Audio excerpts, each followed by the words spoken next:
Friends, welcome back to channel. ഇന്ന് നമ്മൾ കാണാൻ പോകുന്നത് കെംജീരയുടെ മൂന്നാമത്തെ എപ്പിസോഡാണ്. അതിന് മുന്നേ തന്നെ നമ്മുടെ സബ്സ്ക്രൈബർ ആയിട്ടുള്ള പൊന്നു, ഇന്ന് പൊന്നുവിൻ്റെ ബർത്ത്ഡേ ആണ്. അപ്പോൾ നമുക്ക് പൊന്നുവിനൊന്ന് വിഷ് ചെയ്യാം. ഹാപ്പി ബർത്ത്ഡേ പൊന്നു. ഇനി നമുക്ക് നേരെ എപ്പിസോഡിലേക്ക് കടക്കാം. ഈ എപ്പിസോഡിൻ്റെ സ്റ്റാർട്ടിങ്ങിൽ തന്നെ ഇപ്പോൾ പ്രസന്റ് ചെയ്യുന്ന 86 വർഷം മുമ്പ്, അതായത് 1939 ആണ് കാണിക്കുന്നത്. ഇതുപോലൊരു പാസ്റ്റ് നമ്മൾ കഴിഞ്ഞ എപ്പിസോഡിൽ കുറച്ചൊരു ഭാഗം കണ്ടിട്ടുണ്ടായിരുന്നു. അപ്പോൾ ഇപ്പോൾ കാണിക്കുമ്പോഴത്തേക്കും കെമ്മീര, പവാത്ത് ഇവരുടെ രണ്ടുപേരുടെ ഫാമിലി ഇങ്ങനെ ഒരുമിച്ചിരിക്കുന്നുണ്ട്. പവാത്തിൻ്റെ ബ്രദർ ചായോസും കൂടെയുണ്ട്. ഇവരെല്ലാവരും തന്നെ ഇങ്ങനെ ഒരുമിച്ചിരിക്കുന്ന ടൈമിൽ പവാത്തും കെമ്മീരയും കൂടെ പറയുന്നുണ്ട് നമ്മൾ തമ്മിൽ ഇഷ്ടത്തിലാണെന്നും ഞങ്ങൾ എൻഗേജ്ഡ് ആണെന്നും. പിന്നെ അവളെ കൈ കിടക്കുന്ന മോതിരവും കാണിച്ചു കൊടുക്കുന്നുണ്ട്. ഫാമിലിക്ക് കുഴപ്പമൊന്നുമില്ല, അവരല്ലെങ്കിലും ഇവരിങ്ങനെ ഒന്നിപ്പിക്കാനൊക്കെ നോക്കിയിരിക്കുമായിരുന്നു. അതുകൊണ്ട് തന്നെ ഞങ്ങൾ ഭയങ്കര ഹാപ്പിയാണെന്നൊക്കെ പറയുന്നുണ്ട്. എന്നാൽ ചായോസിന് എന്തോ ഭയങ്കര സന്തോഷമൊന്നുമില്ല. അത് കഴിഞ്ഞ് 2 വർഷം കഴിഞ്ഞുള്ള കാര്യമാണ് കാണിക്കുന്നത്. അതായത് 1941. ഇപ്പോൾ കെമ്മീരയുടെ ഫ്രണ്ട്സ് ആയിട്ടുള്ള 2 പെൺകുട്ടികൾ വന്നിട്ട് അവിടെ നിന്ന് സംസാരിക്കുന്നുണ്ട്.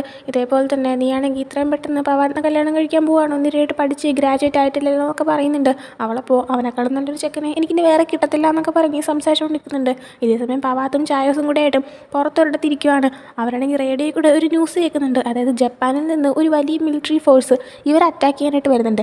പവാത്തും മിലിറ്ററിയിൽ വർക്ക് ചെയ്യുന്നൊരു പയ്യനാണ്. പവാത്തിന് ഉടനെ പോയേ പറ്റുള്ളൂ. അപ്പോൾ ഈ ഒരു കാര്യം അറിയുമ്പോഴത്തേക്കും ചായോസ് വീട്ടുകാർക്കോ അതോ കെമ്മീരൊക്കെയോ ഇതിനെപ്പറ്റി അറിയാമോ എന്ന് ഇങ്ങനെ ചോദിക്കുന്നുണ്ട്. എന്നാൽ പവാത്ത് ഇല്ല, നിനക്ക് മാത്രമേ അറിയാവൂ, എനിക്കാണെങ്കിൽ പെട്ടെന്ന് ഇവിടുന്ന് പോകാൻ വേണമെന്ന് പറയുന്നുണ്ട് ചായോസ്. അപ്പോൾ നിന്റെ കെമ്മീരുടെ കല്യാണമോ അതിപ്പോൾ എന്ത് ചെയ്യും എന്നിങ്ങനെ പറയുമ്പോഴത്തേക്കും പക്ഷേ എനിക്കിപ്പോൾ പോയേ പറ്റുള്ളൂ, എനിക്ക് കെമ്മീരനെ അറിയുന്നതിന് മുന്നേ തന്നെ നിനക്ക് അവളെ അറിയാമല്ലോ, അതുകൊണ്ട് ഞാൻ അവളെ നിൻ്റെ കയ്യിൽ ഏൽപ്പിക്കുകയാണെങ്കിൽ തിരിച്ചു വരുന്നവരെ നീ അവളെ നോക്കിക്കോണം. അവളുടെ ഹാർട്ടിൻ്റെ ആ ഒരു പ്രോബ്ലം അതാണെങ്കിൽ മോശമാവാതെ നീ നോക്കിക്കോണം എന്ന് പറയുന്നുണ്ട്. ചായോസ് ഓക്കെ എന്ന് പറയുന്നുണ്ട്. അങ്ങനെ പവാത്ത് അകത്തേക്ക് കയറി പോകുമ്പോൾ ചായോസ് ഒരുമാതിരി ചിരിച്ചിരിക്കുന്നുണ്ട്. അതിനുശേഷം പിന്നീട് പവാത്തിന് പോകാനുള്ള ദിവസമായിട്ടുണ്ട്. പോകാനായിട്ട് ഇറങ്ങുന്ന ടൈമിന് കെമ്മീരയ്ക്ക് നല്ല സങ്കടം വരുന്നുണ്ട്. അവളാണെങ്കിൽ കരച്ചിൽ വരുന്നുണ്ടെങ്കിലും അത് അവൻ കാണാതെ മറച്ചു വയ്ക്കുന്നുണ്ട്. അതാണെങ്കിൽ ചായോസിൻ്റെ അടുത്ത് ഇവിടെ നന്നായിട്ട് നോക്കിക്കോണം, ഇല്ലെങ്കിൽ തിരിച്ചു വരുമ്പോൾ ശരിയാക്കി കളയുമെന്ന് പറയുന്നുണ്ട്. ആ സമയം ചായോസ് ആഹാ, ഒരു ചേട്ടൻ എൻ്റെ അടുത്ത് പറയാൻ പറ്റിയ കാര്യം തന്നെ എന്നിങ്ങനെ പറഞ്ഞിട്ട് രണ്ടുപേരും ഹഗ് ചെയ്യുന്നുണ്ട്.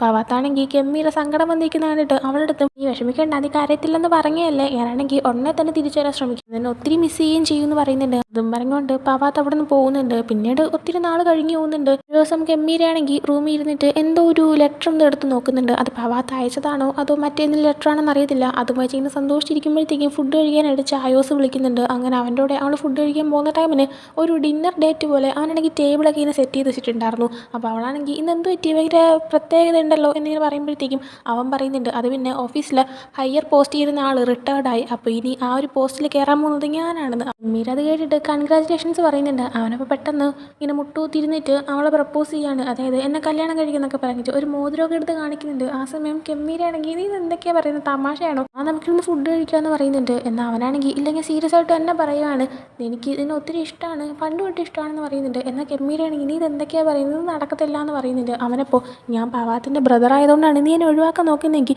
നീ അതൊന്നും നോക്കണ്ട, എങ്ങനെയായാലും നീ ഈ വീട്ടിൽ തന്നെ വരേണ്ട പെൺകുട്ടിയാണ്. പിന്നെ എൻ്റെ പാരൻസ് നിന്നെ വീണ്ടും കണ്ടിന്യൂ ചെയ്ത് സ്നേഹിച്ചുകൊണ്ടിരിക്കും, അതുകൊണ്ട് നീ എൻ്റെ അടുത്ത് ഇഷ്ടമാണെന്ന് പറഞ്ഞു. പിന്നെ അവനിപ്പോൾ പോയിട്ട് 1 വർഷത്തിൽ കൂടുതലായില്ലേ, അവനെ പറ്റിയൊരു വിവരമില്ല, അവൻ തിരിച്ച് വരുമെന്ന് പോലും അറിയത്തില്ല. ഞാനല്ലേ ഇപ്പോൾ ഇത്രയും കാലം നിന്നെ നോക്കിക്കൊണ്ടിരിക്കുന്നത്, ഇനിയും ഞാൻ നിൻ്റെ പൊന്നോരെ നോക്കിക്കോളാം എന്ന് പറയുന്നുണ്ട്. എന്നാൽ അവളാണെങ്കിൽ ആ ഒരു മോതിരം തട്ടി മാറ്റിയിട്ട് ഇല്ല, ഇനിയിപ്പോൾ അവന് വേണ്ടിയിട്ട് ജീവിതകാലം മൊത്തം വെയിറ്റ് ചെയ്യേണ്ടി വന്നാലും ഞാൻ വെയിറ്റ് ചെയ്യാൻ തയ്യാറാണെന്ന് പറഞ്ഞിട്ട് അവിടെ നടന്നു പോകുന്നുണ്ട്. ആ ടൈമിൽ ചായോസിന് നല്ല ദേഷ്യം വരുന്നുണ്ടായിരുന്നു. അങ്ങനെ ഇപ്പോൾ പ്രസൻറ്റ് സിറ്റുവേഷനിലേക്ക് വരുമ്പോഴത്തേക്കും കഴിഞ്ഞ എപ്പിസോഡിൻ്റെ എൻഡിങ്ങിൽ കാണിച്ച ആ ഒരു സീനാണ് കാണിക്കുന്നത്. അതായത് ചായോസിൻ്റെ ആ ഒരു ആത്മാവ് ഇപ്പോൾ പീമിൻ്റെ മുന്നിൽ വന്ന് നിൽക്കുകയാണ്. ഇത് ആക്ച്വലി ഇവരുടെ തന്നെ കഴിഞ്ഞ ജന്മമായിരുന്നു. എന്നാൽ കഴിഞ്ഞ ജന്മത്തിൽ പവാത്തും കെമ്മീരയും ഒക്കെ മരിച്ചിട്ട് പീമും നമ്മുടെ കെമ്മും ഒക്കെ ആയിട്ട് ജനിച്ചു വന്നിട്ടുണ്ട്. എന്നാൽ ചായോസ് കഴിഞ്ഞ ജന്മത്തിൽ മരിച്ചെങ്കിലും അവനാണെങ്കിൽ വീണ്ടും ജനിച്ചിട്ടില്ല, അവനൊരു ആത്മാവായിട്ട് തന്നെ ഇപ്പോഴും ഇതുവരെ നിൽക്കുകയാണ്. അപ്പോൾ അവനാണെങ്കിൽ കെമ്മിനെ വേണമെന്ന് ഇപ്പോഴും ആഗ്രഹമുണ്ട്. പിന്നെ കഴിഞ്ഞ ജന്മത്തിലെ കാര്യങ്ങൾ എങ്ങനെയാണെന്ന് അറിയത്തില്ല, പീമിന് നല്ല ഓർമ്മയുണ്ട്. അതുകൊണ്ട് ഇനിയിപ്പോൾ ചായോസ് പീമിൻ്റെ മുന്നിൽ വന്നിന്ന് പറയുന്നുണ്ട് ഞാനാണെങ്കിൽ കെമ്മിനെ കൊണ്ടുപോകും, കഴിഞ്ഞ ജന്മത്തിൽ കെമ്മ് മരിക്കാൻ നീയും കൂടെ ഉത്തരവാദിയാണ്, നീ കെമ്മിനേക്കാൾ പ്രാധാന്യം നിന്റെ ജോലിക്ക് കൊടുത്തിട്ട് കെമ്മിനെ ഇട്ടിട്ട് പോയതല്ലേ, അതുകൊണ്ട് തന്നെ ഇത്തവണ കെമ്മിനെ ഞാൻ കൊണ്ടുപോകും എന്ന് പറയുന്നുണ്ട്. എന്നാൽ പീമാണെങ്കിൽ കഴിഞ്ഞ ജന്മത്തിൽ നടന്ന കാര്യങ്ങളൊന്നും തന്നെ കെമ്മിന് അറിയത്തില്ല, അതുകൊണ്ട് നീയാണെങ്കിൽ അതും പറഞ്ഞുകൊണ്ട് വരരുത്, എനിക്കിപ്പോൾ ഇങ്ങനെ ചെയ്തേ പറ്റൂ, ഐ എം സോറി എന്ന് പറഞ്ഞിട്ട് ചായോസിൻ്റെ തലയിൽ എന്തോ പിടിച്ചിട്ട് അവൻ എന്തൊക്കെ ഒരു മന്ത്രമൊക്കെ പറയുന്നുണ്ട്. അതേ ടൈമിന് തന്നെ കെമ്മ് അങ്ങോട്ടേക്ക് വന്നിട്ട് ഇതെല്ലാം നോക്കിക്കൊണ്ടിരിക്കുന്നുണ്ടായിരുന്നു. ആ സമയം തോങ്ങുന്നു ഏക്കെന്ന് പറഞ്ഞ 2 പിള്ളേർ ഇതിൽ ഒളിഞ്ഞു നോക്കുന്നത് അത്ര നല്ല കാര്യമൊന്നും അല്ലാന്ന് പറഞ്ഞിട്ട് ഇവൻ്റെ മുന്നിൽ പെട്ടെന്ന് പ്രത്യക്ഷമായി വരുന്നുണ്ട്. പേടിച്ചിട്ട് കെമ്മാണെങ്കിൽ അലറി വിളിച്ചുകൊണ്ട് താഴേക്ക് വീഴുന്നുണ്ട്. ഈ സൗണ്ട് കേൾക്കുന്നതും പെട്ടെന്ന് ടീമിൻ്റെ കോൺസെൻട്രേഷൻ തെറ്റുന്നുണ്ട്. അങ്ങനെ ചായോസ് ആണെങ്കിൽ അവിടെ നിന്ന് മാങ്ങി പോവാണ്. ചായോസിൻ്റെ ആത്മാവിനെ എന്തോ അടക്കാൻ എന്തോടെ ശ്രമിച്ചുകൊണ്ടിരുന്നത്. ഭീം അങ്ങനെ ആ സൗണ്ട് കേട്ടിട്ട് നേരെ പുറത്തേക്ക് വന്ന് നോക്കുമ്പോഴത്തേക്കും ഈ പിള്ളേരും കെമ്മും അവിടെ ഇരിക്കുന്നത് കാണുന്നുണ്ട്. അങ്ങനെ കെമ്മിൻ്റെ അടുത്ത് ഇതെൻ്റെ സെർവൻസ് ആയിട്ടുള്ള 2 ആത്മാക്കളായിട്ടുള്ള പിള്ളേരാണ്, തോങ്ങും ഏക്കും ആണെന്ന് ഇങ്ങനെ പറയുന്നുണ്ട്. കെമ്മപ്പ പിള്ളേരുടെ അടുത്ത് ഹായ് എന്നൊക്കെ പറയുന്നുണ്ട്. ആ സമയം ഭീമാണെങ്കിൽ പോയി കിടന്ന് ഉറങ്ങാനായിട്ട് പറയാണ്. എന്നാൽ കെമ്മാണെങ്കിൽ ഭീമിൻ്റെ അടുത്തേക്ക് വന്നിട്ട് അല്ല ആ ഒരു ആത്മാവിനെ നിങ്ങൾക്ക് നേരത്തെ പരിചയമുണ്ടോ? ആ ആത്മാവാണെങ്കിൽ എന്തോ കെമ്മിക്ക നിങ്ങളുടെ അല്ല എന്തൊക്കെ പറയുന്നതായിട്ടല്ലോ, എന്നെക്കുറിച്ചാണ് ഉദ്ദേശിച്ചത്, എന്താ സംഭവം എന്നൊക്കെ ഇങ്ങനെ ചോദിക്കുന്നുണ്ട്. എന്നാൽ ഭീമാണെങ്കിൽ നീ അറിയേണ്ട ആവശ്യമില്ല എന്ന് പറഞ്ഞിട്ട് നടന്നു പോകാനേ തുടങ്ങാണ്. എന്നാൽ കെമ്മ വിടുന്നില്ല. കെമ്മ വീണ്ടും പുറകെ പോയിട്ട് ഒന്ന് അറ്റ്ലീസ്റ്റ് പറഞ്ഞെന്നൂടെ, ഇതൊക്കെ അറിയാനുള്ള അവകാശം എനിക്കില്ലേ, ഇത് ഞാനുമായിട്ട് റിലേറ്റഡ് ആയിട്ടുള്ള കാര്യമല്ലേ, മേ ബി എൻ്റെ അമ്മയുടെ ഫാമിലിയുടെ ശാപമായിട്ട് ഇതിനെന്തെങ്കിലും കണക്ഷൻ ഉണ്ടാവുമെങ്കിലോ, എനിക്കൊന്ന് പറഞ്ഞൊരു പ്ലീസ് എന്നിങ്ങനെ ചോദിക്കുന്നുണ്ട്. ഭീമപ്പോൾ ചില കാര്യങ്ങൾ അറിയാതിരിക്കുന്നതാണ് നല്ലത്, ഇനി പറഞ്ഞാലും ഒത്തിരി മാറ്റങ്ങളൊന്നും ഉണ്ടാകത്തില്ല എന്ന് പറയുന്നുണ്ട്. എന്നാൽ കെമ്മപ്പോൾ ഭീമിൻ്റെ കൈ പിടിച്ചിട്ട് പ്ലീസ് മാസ്റ്റർ എന്നിങ്ങനെ പറയുന്നുണ്ട്. ആ സമയം ഭീമിന് കഴിഞ്ഞ ജന്മത്തിൽ കെമ്മിക്ക അവൻ്റെ കയ്യിൽ പിടിച്ച ആ ഒരു കാര്യമൊക്കെ ഓർമ്മ വരുന്നുണ്ട്. അങ്ങനെ ഇപ്പോൾ അവൻ പെട്ടെന്ന് കെമ്മിൻ്റെ കൈ മാറ്റിയിട്ടാണെങ്കിൽ നമ്മളത്ര ക്ലോസ് ഒന്നും അല്ല, അതുകൊണ്ട് തന്നെ നീ എൻ്റെ കാര്യത്തിൽ അങ്ങനെ സംസാരിക്കാനൊന്നും വരണ്ട, നീ ഇപ്പോൾ പോകാനായി പറയുന്നുണ്ട്. ആ സമയം കെമ്മിന് ദേഷ്യം വന്നിട്ട് നമ്മളത്രയും ക്ലോസ് അല്ലല്ലോ, അതുകൊണ്ട് ഇനി എൻ്റെ അടുത്ത് ഭയങ്കര ഫോർമലായിട്ട് നിങ്ങൾ സംസാരിച്ചാൽ മതി എന്ന് പറഞ്ഞിട്ട് അവനും അവിടെ നിന്ന് ദേഷ്യത്തിൽ നടന്നു പോവാണ്. അങ്ങനെ കെമ്മ അവൻ്റെ റൂമിലേക്ക് കയറി പോകുമ്പോഴത്തേക്കും ആ ഒരു സ്ഥലത്തിൻ്റെ പുറത്ത് നിന്നിട്ട് ചായോസ് ആണെങ്കിൽ കെമ്മിനെ നോക്കുന്നുണ്ടായിരുന്നു. കെമ്മെന്ന് വിളിച്ച് അവൻ്റെ അടുത്തേക്ക് പോകാനായി നിൽക്കുന്നുണ്ട്. എന്നാൽ അവിടെ ഒരു മാന്ത്രിക വലയം കാരണം അവന് കയറി പോകാൻ പറ്റുന്നില്ല. ചായോസ് കരഞ്ഞുകൊണ്ട് എനിക്ക് വേണ്ടി വെയിറ്റ് ചെയ്യിക്കും, ഞാൻ നിൻ്റെ അടുത്തേക്ക് വരുമെന്നും പറയുന്നുണ്ട്. അതിനുശേഷം ഭീമാണെങ്കിൽ വീണ്ടും അവൻ്റെ റൂമിൽ ഇരുന്ന് പ്രാർത്ഥിക്കാനായി തുടങ്ങുന്നുണ്ട്. ആ സമയം കെമ്മിൻ്റെ അമ്മയുടെ ആത്മാവാണെന്ന് തോന്നുന്നു. അവരെ രൂപമൊക്കെ ഞാൻ മറന്നുപോയി, അതുകൊണ്ട് കൺഫ്യൂഷൻ ഉണ്ട് ചെറുതായിട്ട്. അവരിപ്പോൾ ഭീമിൻ്റെ മുന്നിൽ പ്രത്യക്ഷമായിട്ട് കെമ്മിനെ പ്രൊട്ടക്ട് ചെയ്യുന്നതിന് താങ്ക് യു പറയുന്നുണ്ട്. ആ സമയം ഭീമാണെങ്കിൽ നിങ്ങളിങ്ങനെ ഇപ്പോഴും മരിച്ചു കഴിഞ്ഞിട്ടും ഇത്ര വർഷമായിട്ടും ഇതുപോലെ കെമ്മിനെ തന്നെ പ്രൊട്ടക്ട് ചെയ്യാൻ വേണ്ടിയിട്ട് നിൽക്കുകയാണെങ്കിൽ നിങ്ങൾക്ക് ഒരുപക്ഷെ അടുത്തിനി വീണ്ടും ജനിക്കാനായിട്ട് പറ്റിയെന്ന് വരത്തില്ല, അതുകൊണ്ട് നിങ്ങൾ ഇങ്ങനെ തന്നെ കണ്ടിന്യൂ ചെയ്യാനാണോ തീരുമാനിക്കുന്നത് എന്നിങ്ങനെ ചോദിക്കുന്നുണ്ട്. അവരിപ്പോൾ എനിക്ക് കെമ്മിൻ്റെ സേഫ്റ്റിയാണ് വലുതെന്നിങ്ങനെ പറയുന്നുണ്ട്. ആ സമയം ഭീം അവൻ ഇവിടെ അടുത്തോളം കാലം അവനൊന്നും സംഭവിക്കാതെ ഞാൻ നോക്കിക്കോളാം, അതുകൊണ്ട് അതുവരെ നിങ്ങൾക്ക് റെസ്റ്റ് എടുക്കാമെന്ന് ഇങ്ങനെ പറയുന്നുണ്ട്. അതിനുശേഷം അടുത്ത ദിവസം കെമ്മും ജെറ്റും കൂടെ ആയിട്ട് ഭീമിൻ്റെ സൈക്കിൾ എടുത്തുകൊണ്ട് വേറൊരു പ്രാർത്ഥന നടക്കുന്ന സ്ഥലത്തേക്ക് പോകുന്നുണ്ട്. പോകുന്ന വഴിക്ക് കെമ്മാണെങ്കിൽ ഭീമിൻ്റെ സൈക്കിൾ നമ്മളെടുത്തത് ഭീം അറിയത്തില്ല എന്നിങ്ങനെ ജെറ്റിനോട് ചോദിക്കുന്നുണ്ട്. ജെറ്റപ്പോൾ അത് ഭീം ശ്രദ്ധിക്കാനൊന്നും പോകുന്നില്ല എന്ന് പറഞ്ഞിട്ട് രണ്ടൊരു സൈക്കിൾ ചവിട്ടി ആ സ്ഥലത്തേക്ക് എത്തുന്നുണ്ട്. ചെന്ന് പ്രാർത്ഥനയ്ക്ക് ഇരിക്കുമ്പോൾ ജെറ്റ് ഇരിക്കുന്നതിൻ്റെ പുറകിലായിട്ട് ഒരു പ്രായം ഒരു മുത്തശ്ശി ഇരിക്കുന്നുണ്ടായിരുന്നു. അവരാണെങ്കിൽ ജെറ്റിനെ ഇങ്ങനെ വിളിക്കുന്നുണ്ട്. ജെറ്റാണെങ്കിൽ അവരെ കണ്ടിട്ട് മുത്തശ്ശിക്ക് സുഖമല്ലേ എന്നിങ്ങനെ ചോദിക്കുന്നുണ്ട്. മുത്തശ്ശി അപ്പോൾ നീയാണെങ്കിൽ അന്നൊന്നും പറയാതെ ഇവിടെ നിന്ന് പോയതല്ലേ, ഞാൻ വിചാരിച്ചു നീ എന്നെ മറന്നു കാണുന്നു. ആ സമയം ചെറ്റോ ഞാൻ മുത്തശ്ശിനെ എങ്ങനെ മറക്കാനെന്നൊക്കെ ഇങ്ങനെ പറഞ്ഞിട്ട് കെമ്മിനെയും മുത്തശ്ശിക്ക് പരിചയപ്പെടുത്തി കൊടുക്കുന്നുണ്ട്. മുത്തശ്ശിക്ക് കെമ്മിൻ്റെ മരിക്കാൻ പോകണമെന്നുള്ള കാര്യം ഒക്കെ തന്നെ എന്തോ മനസ്സിലാക്കാൻ പറ്റിയിട്ടുണ്ടെന്ന് തോന്നുന്നു. മുത്തശ്ശി അവൻ്റെ അടുത്ത് എന്താവശ്യമുണ്ടെങ്കിൽ നീ എൻ്റെ അടുത്ത് ചോദിക്കണം, നിന്നെ സഹായിക്കാനായിട്ട് ഞാൻ തയ്യാറാണ്, ഇത്രയും കാലം നീ ആണെങ്കിൽ നന്നായിട്ട് തന്നെ ജീവിച്ച് മുന്നോട്ട് വന്നല്ലോ എന്നൊക്കെ ഇങ്ങനെ പറയുന്നുണ്ട്. എന്നിട്ട് ഇന്നാണെങ്കിൽ ഭീം നടത്തുന്ന ഒരു പ്രാർത്ഥനയുണ്ട്, അങ്ങോട്ടേക്ക് പോയി കഴിഞ്ഞാൽ കുറച്ച് നല്ലതായിരിക്കും എന്നും പറയുന്നുണ്ട്. ആ സമയം ജെറ്റിന് അയ്യോ ഇന്ന് ഭീമിനൊരു പ്രാർത്ഥനയുണ്ടല്ലോ, അവൻ്റെ സൈക്കിള് നമ്മൾ എടുത്തുകൊണ്ട് വന്നില്ലേ, ഇനിയിപ്പോൾ അവൻ എങ്ങനെ പോകും എന്നൊരു ചിന്ത വരുന്നത്. അതേസമയം ഭീമാണെങ്കിൽ അവൻ്റെ സൈക്കിള് ജെറ്റാണ് എടുത്തോണ്ട് പോയെന്ന് മനസ്സിലായിട്ടുണ്ടായിരുന്നു. എന്നാലും ഭീമിന് ആ പ്രാർത്ഥന നടക്കുന്ന സ്ഥലത്ത് എത്തിയല്ലേ പറ്റുള്ളൂ, അതുകൊണ്ട് തന്നെ അവനിങ്ങനെ നടന്നു പോയിക്കൊണ്ടിരിക്കായിരുന്നു. ഇതേ സമയം കൊണ്ട് മറ്റേ പ്രാർത്ഥന സ്ഥലത്തുനിന്ന് ജെറ്റും കെമ്മും കൂടെ ആയിട്ട് ഈ പ്രാർത്ഥന നടക്കുന്ന സ്ഥലത്തേക്ക് എത്തിയിട്ടുണ്ടായിരുന്നു. എന്നാൽ പറഞ്ഞ സമയം കഴിഞ്ഞിട്ട് ഭീം എത്തുന്നില്ല. അവൻ്റെ സൈക്കിള് ഇവരെടുത്തോണ്ട് വന്നുകൊണ്ടാണ് ഭീം എത്താത്തതെന്നും ജെറ്റിന് നന്നായിട്ട് അറിയാം. ഭീം അതേസമയം റോഡിൽ കൂടെ നടന്നു വരുന്ന കാണിക്കുമ്പോഴത്തേക്കും അവൻ്റെ പുറകെ കൂട്ടുകാർ വരുന്ന പോലെ കുറേ പട്ടികളൊക്കെ വരുന്നുണ്ട്. ഭീമാണെങ്കിൽ അതൊന്നും മൈൻഡ് ചെയ്യാതെ അങ്ങ് പോകാനായിട്ട് ശ്രമിക്കുന്നുണ്ട്. അങ്ങനെ ഭീം അവിടെ എത്തിക്കഴിയുന്നതും ജെറ്റാണെങ്കിൽ അടി വീഴാതിരിക്കാനായിട്ട് ഒളിച്ചിരിക്കുന്നുണ്ട്. എന്നാൽ ഭീം അവനെ അവിടെ വെച്ചൊന്നും ചെയ്യുന്നില്ല. അതേസമയം ഭീമാണെങ്കിൽ ആ ഒരു പ്രാർത്ഥന തുടങ്ങുന്ന സമയത്തായ പോലും ഇങ്ങനെ കൂളിംഗ് ഗ്ലാസ് വെച്ചേക്കുന്ന കണ്ടിട്ട് കെമ്മ് ചോദിക്കുന്നുണ്ട് ഇവനാണെങ്കിൽ പ്രാർത്ഥിക്കുന്ന സമയത്ത് പോലും ഇതൊന്നും എടുത്ത് മാറ്റത്തില്ലേന്ന്. ആ സമയം ജെറ്റ് പറയുന്നുണ്ട് അത് പിന്നെ അവൻ്റെ സൗന്ദര്യം കാരണം ആണായാലും പെണ്ണായാലും അവൻ്റെ കണ്ണി നോക്കിക്കഴിഞ്ഞാൽ ലവിലായി പോകും, ഇതുപോലെ ഏതോ ഒരു പെങ്കൊച്ചിൻ്റെ കണ്ണിൽ അവൻ അറിയാതെ നോക്കിയെന്ന് പറഞ്ഞിട്ട് ആ ഒരു പെങ്കൊച്ച് മുമ്പ് തല ഇറങ്ങി വീണിട്ടുണ്ട്, അതുകൊണ്ട് അവനാണെങ്കിൽ അവൻ്റെ കണ്ണാടി ഉരി മാറ്റത്തില്ല എന്ന് പറയുന്നുണ്ട്. ഇതേ സമയം ഭീമാണെങ്കിൽ വന്നുകൊണ്ടേ തന്നെ പ്രാർത്ഥനയൊക്കെ സ്റ്റാർട്ട് ചെയ്യുന്നുണ്ട്. അപ്പോൾ എന്തോ ഒരു ട്രഡീഷണലായിട്ട് നടക്കുന്ന പോലെ തന്നെ വേറെ ഏതൊക്കെയോ ആൾക്കാരൊക്കെ വന്നിട്ട് എന്തൊക്കെയോ സംഭവങ്ങളൊക്കെ ചെയ്യുന്നുണ്ട്. ആ ഒരു ടൈമിന് അവസാനമാകുമ്പോഴത്തേക്കും മഴയൊക്കെ പെയ്യുന്നുണ്ട്. മഴ പെയ്യുമ്പോഴത്തേക്കും ഭീമിൻ്റെ ഷർട്ട് നനഞ്ഞിട്ട് അവൻ്റെ ബാക്കിലായിട്ട് ഒരു വലിയൊരു ടാറ്റു ഉള്ളതൊക്കെ ഇങ്ങനെ കാണാൻ പറ്റുന്നുണ്ട്. അതേസമയം തന്നെ എമ്മിൻ്റെയും ജെറ്റിൻ്റെയും കൂടെയൊക്കെ ഈ ഒരു വോളണ്ടിയർ ക്യാമ്പിന് വന്ന വേറെ 2-3 പയ്യന്മാർ, കഴിഞ്ഞ എപ്പിസോഡിൽ നമ്മൾ കണ്ട ആ ഒരു 3 പയ്യന്മാർ, ആ പയ്യന്മാർ പറയുന്നുണ്ട് ഇതേപോലെ ഈ ഒരു സംഭവങ്ങളെല്ലാം പറ്റിപ്പാണ്, വിശ്വാസമൊന്നും എനിക്കില്ല എന്നൊക്കെ. ആ ടൈമിന് ജെറ്റിന് ദേഷ്യം വന്നിട്ട് ഭീമിനെ കുറിച്ച് നീ എന്തൊക്കെയാണ് പറയുന്നത് എന്നൊക്കെ ചോദിക്കാൻ വരുന്നുണ്ട്.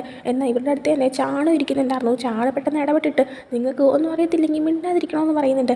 ആ സമയം ഇവരെ സപ്പോർട്ട് ചെയ്ത് സംസാരിച്ചുകൊണ്ട് തന്നെ കെമ്മ് ചാണിനെ നോക്കി ഒന്ന് ചിരിക്കുന്നുണ്ട്. അതിനുശേഷം വീണ്ടും ഭീമാണെങ്കിൽ നടന്നാണ് അതെല്ലാം കഴിഞ്ഞ് വീട്ടിലോട്ട് പോകുന്ന ടൈമിന് അവൻ്റെ പുറകെ ജെറ്റും പിന്നെ കെമ്മും കൂടെ ആയിട്ട് അവൻ്റെ സൈക്കിളും കൊണ്ട് വരുന്നുണ്ട്. എന്നിട്ട് കെമ്മിനെ ഭീമിൻ്റെ അടുത്തേക്ക് പറഞ്ഞു വിട്ടിട്ട് ജെറ്റ് ഒരിടത്ത് കയറി ഒളിച്ചിരിക്കുകയാണ്. കെമ്മ് അവർ സൈക്കിൾ കൊണ്ട് കൊടുക്കുമ്പോൾ ഭീം കെമ്മിൻ്റെ കയ്യിൽ പ്രാർത്ഥിച്ചിട്ട് ഒരു ചരട് കെട്ടി കൊടുക്കുന്നുണ്ട്, ഇത് കളഞ്ഞു വരുത്തെന്നും പറയുന്നുണ്ട്. അതേസമയം ജെറ്റാണെങ്കിൽ ഒളിച്ചിരിക്കുന്നതെല്ലാം തന്നെ ഭീം കാണുന്നുണ്ടായിരുന്നു. എന്നിട്ട് ഭീമാണെങ്കിൽ ആ ഒരു സൈക്കിളും ചവിട്ടി പോകുന്നുണ്ട്. അതിനുശേഷം ഈ ഒരു വോളണ്ടിയർ ക്യാമ്പിൽ വന്ന എല്ലാ പിള്ളേരെയും കൂടെ ചേർത്ത് കഴിഞ്ഞ എപ്പിസോഡിൽ ചാണനാണെങ്കിൽ ബോധം പോയി കിടക്കുന്ന ടൈമിന് അവനെ രാത്രി ജെറ്റും എല്ലാവരും കൂടെ ചേർത്തിട്ട് ഒരാളുടെ വീട്ടിലേക്ക് കൊണ്ട് കിടത്തിയിരുന്നല്ലോ. അയാളുടെ പേര് ചായി എന്നാണ്. അപ്പോൾ ഇയാളാണെങ്കിൽ ഇപ്പോൾ ഇവരെല്ലാവരെയും കൂടെ സ്വിമ്മിങ്ങിന് വേണ്ടിയിട്ട് ഒരിടത്തേക്ക് കൊണ്ടുപോവാണ്. കാട്ടിലോട്ടാണ് പോകുന്നത്. അതുകൊണ്ട് തന്നെ കയറുന്നതിന് മുന്നേ എല്ലാവരുടെ കയ്യിലും എന്തൊക്കെയോ സാമ്പ്രാണി തിരുവല്ല സംഭവം കൊടുത്തിട്ട് ഇവിടെയുള്ള ആത്മാക്കൾ നിങ്ങളൊന്നും ചെയ്യാതിരിക്കാനായിട്ട് ഒന്ന് പ്രാർത്ഥിച്ചോളാനായിട്ട് പറയുന്നുണ്ട്. ആ സമയം ആ 3 പ്രശ്നം ഉണ്ടാക്കുന്ന ചെക്കന്മാരിൽ 2 കിടന്നിട്ട് ഞങ്ങൾക്ക് കയ്യിലൊന്നും വിശ്വാസമില്ല, ഇതൊക്കെ എന്തോ എന്ന് പറഞ്ഞിട്ട് വീണ്ടും പ്രശ്നം ഉണ്ടാക്കാൻ നിൽക്കുന്നുണ്ട്. ജെറ്റിന് നല്ല ദേഷ്യം വന്ന് അടിക്കുന്നുള്ള സിറ്റുവേഷൻ ആകുമ്പോഴത്തേക്കും വീണ്ടും ചാണ് ഇവർക്ക് വേണ്ടി സംസാരിക്കുന്നുണ്ട്. ആ സമയം തന്നെ ഈ പയ്യന്മാർ ചാണിനെ അടിക്കാനായിട്ട് പോകുന്നുണ്ട്. ജെറ്റിന് ദേഷ്യം വന്നിട്ട് അവന്മാരെ അടിക്കാനായിട്ട് ജെറ്റ് പോകുന്നുണ്ട്. അവന്മാർ തിരിച്ചടിക്കാനായിട്ട് വരുന്നതും ജെറ്റിന് പകരം ചാണ് ആ ഒരു അടി വാങ്ങിച്ച് കൂട്ടാണ്. ആ സമയം ചായ് വന്നിട്ട് ആ 2 പയ്യന്മാരെയും അങ്ങോട്ടേക്ക് കൊണ്ടുപോകത്തില്ല, തിരിച്ചിറങ്ങി പോകുന്നു പറഞ്ഞിട്ട് 2 അവിടെ നിന്ന് പറഞ്ഞു വിടുന്നുണ്ട്. ആ ഒരു ടൈമിൽ ചാണിനെ ആണെങ്കിൽ എഴുന്നേക്കാനായിട്ട് ജെറ്റ് ഹെൽപ്പ് ചെയ്യുന്നുണ്ട്. ചാണപ്പോൾ ഒന്നും സംസാരിക്കുന്നില്ല, അവൻ്റെ ബാഗും എടുത്തുകൊണ്ട് അവിടെ നിന്ന് പോവാണ്. അതിനുശേഷം എല്ലാവരും ആ ഒരു വെള്ളമൊക്കെ ഉള്ള സ്ഥലത്തേക്ക് പോകുന്നുണ്ട്. കുറേ പേര് വെള്ളത്തിലിറങ്ങി നിൽക്കുന്നുണ്ട്, കുറേ പേര് വെള്ളത്തിൽ ഇറങ്ങാൻ കണക്കിനൊക്കെ നിൽക്കുന്നുണ്ട്. ആ ഒരു ടൈമിൽ ചാൻ നിൽക്കുന്ന അടുത്തേക്ക് ജെറ്റ് വന്നിട്ട് നീയാണെങ്കിൽ നേരത്തെ ഹെൽപ്പ് ചെയ്തില്ലേ, ഞാൻ നേരത്തെ ഹെൽപ്പ് ചോദിച്ചില്ലായിരുന്നല്ലോ, നിനക്ക് വെറുതെ ഒരു ഇടി കിട്ടിയില്ലേ, നിനക്കത് വേദനിക്കുന്നുണ്ടോ എന്ന് ചോദിക്കുകയാണ്. ആ സമയം ചാണ് ഇല്ല കുഴപ്പമില്ല എന്നിങ്ങനെ പറയുമ്പോഴത്തേക്കും നേരത്തെ ഹെൽപ്പ് ചെയ്തതിന് താങ്ക് യു എന്നിങ്ങനെ ജെറ്റ് പറയുന്നുണ്ട്. ചാണപ്പോൾ എന്തോ കേട്ടുകൂടാ എന്നിങ്ങനെ പറയുമ്പോൾ ജെറ്റ് വീണ്ടും താങ്ക് യു എന്ന് പറയാണ്. ആ സമയം ചാണ് ഇല്ല എനിക്ക് തീരെ കേട്ടുകൂടാന്ന് പറയാണ്. ആ സമയം ജെറ്റിന് എല്ലാവരും കേൾക്കത്തക്ക രീതിയിൽ താങ്ക് യു പറയുന്നൊരു മടിയുണ്ട്. അതുകൊണ്ട് തന്നെ നീ അടുത്ത് വാങ്ങി നമുക്ക് പറഞ്ഞുതരാമെന്ന് പറഞ്ഞിട്ട് അവൻ അടുത്തേക്ക് വിളിക്കുകയാണ്. എന്നിട്ട് അവൻ്റെ ചെവിയുടെ അടുത്തേക്ക് ചെന്ന് നിൽക്കുന്നുണ്ട്. എന്നാൽ താങ്ക് യു എന്ന് പറയുന്നില്ല, അവനെ വെള്ളത്തിലേക്ക് ഒറ്റ തള്ളാണ്. എന്നിട്ട് അവിടെ ഉറക്കം നിന്നുകൊണ്ട് താങ്ക് യു എന്നിങ്ങനെ പറയുന്നുണ്ട്. ആ സമയം ചാണാണെങ്കിൽ വെള്ളത്തിൽ വീണപ്പോൾ അവൻ്റെ കണ്ണാടി താഴേക്ക് പോയിട്ടുണ്ടായിരുന്നു. അപ്പോൾ അവൻ ഇങ്ങനെ വെള്ളത്തിൽ നിന്ന് പൊങ്ങി വരുന്ന ടൈമിന് കണ്ണാടി വെള്ളത്തിലേക്ക് വീണതുകൊണ്ട് തന്നെ നേരത്തെ ഉണ്ടായിരുന്ന ലുക്കിനേക്കാൾ ഇപ്പോൾ കുറച്ചുകൂടി ലുക്കായിട്ടുണ്ടായിരുന്നു. അപ്പോൾ ആ ഒരു ലുക്ക് കണ്ടിട്ട് ജെറ്റാണെങ്കിൽ ഇവനെ തന്നെ നോക്കിക്കൊണ്ടിരിക്കുന്നുണ്ട്. ആ ഒരു ടൈമിന് ഇവൻ വെള്ളത്തിൽ വീണുകൊണ്ട് തന്നെ അവരുടെ അടുത്തേക്ക് കെമ്മും പിന്നെ ഈ ഒരു ചാണിൻ്റെ ഫ്രണ്ടായിട്ടുള്ള പ്രേ എന്ന് പറഞ്ഞിട്ടുള്ള ഒരു പെൺകുട്ടിയൊക്കെ വരുന്നുണ്ട്.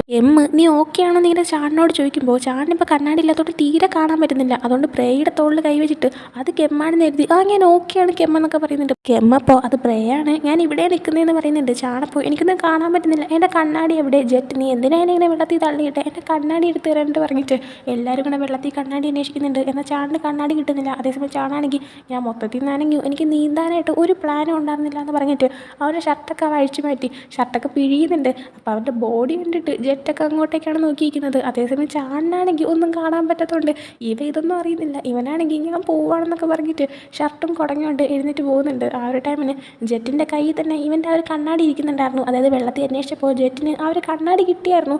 എന്നാൽ ആ സൗന്ദര്യത്തിൽ മുഴുകി നിന്നിട്ട് കൊടുക്കാനായിട്ട് അവൻ മറന്നുപോയതാണ്. അതേസമയം ചായയാണെങ്കിൽ അവിടെ നിന്ന് പറഞ്ഞു വിട്ടാൽ 2 പയ്യന്മാർ കാട്ടിൽ തന്നെ ഏതൊരു സ്ഥലത്ത് വന്നിരുന്നുണ്ട് ഇങ്ങനെ സിഗരറ്റൊക്കെ വലിച്ചുകൊണ്ടിരിക്കുന്നുണ്ട്. അപ്പോൾ അവന്മാരാണെങ്കിൽ ഓരോരോ അന്ധവിശ്വാസങ്ങൾ ഇവരൊക്കെ ഇത് എന്താ ചെയ്യണമെന്ന് ചോദിച്ചിട്ട് ഇതിന് ചുറ്റും നോക്കുമ്പോഴാണ് ആൾക്കാർ കയറാൻ പാടില്ല എന്ന് പറഞ്ഞ് റെസ്റ്റോറൻറ്റ് ഏരിയ എന്ന് പറഞ്ഞൊരു ബോർഡ് വെച്ചിരിക്കുന്നൊരു സ്ഥലം കാണുന്നത്.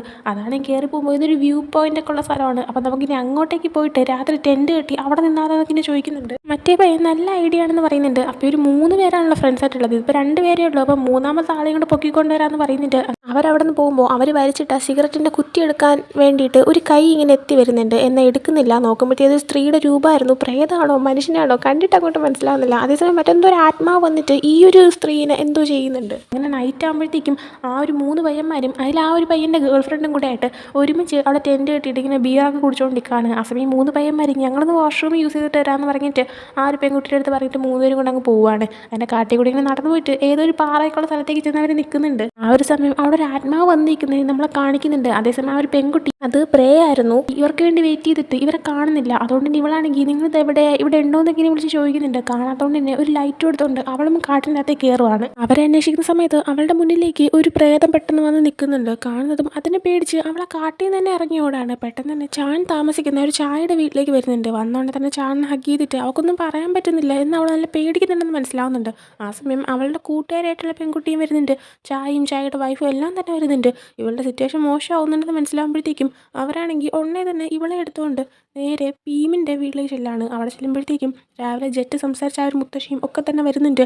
നോക്കുമ്പോൾ അവളുടെ ആ ഒരു ആത്മാവ് തന്നെ അവളുടെ ശരീരത്തിൽ നിന്ന് പോകാൻ കണക്കിട്ട് നിൽക്കുവാണ്. ഇത്രയും പെട്ടെന്ന് തന്നെ എന്തെങ്കിലും ചെയ്യണമെന്ന് ആ ഒരു മുത്തശ്ശി ഭീമിനോട് പറയുന്നുണ്ട്. അങ്ങനെ ഭീം ജെറ്റിൻ്റെ അടുത്ത് നീയാണെങ്കിൽ ചായയോടെ പോയിട്ട് ഒരുപാട് ആണുങ്ങളെ സംഘടിപ്പിക്കണം, എന്നിട്ട് എല്ലാവരെയും കൂടെ ചേർന്നിട്ട് കാട്ടിലേക്ക് അവരെ മുതൽ അന്വേഷിക്കാനായിട്ട് പോകണമെന്ന് പറയുന്നുണ്ട്. അങ്ങനെ ജെറ്റ് ചായയോടെ പോകാൻ നിൽക്കുന്നുണ്ട്.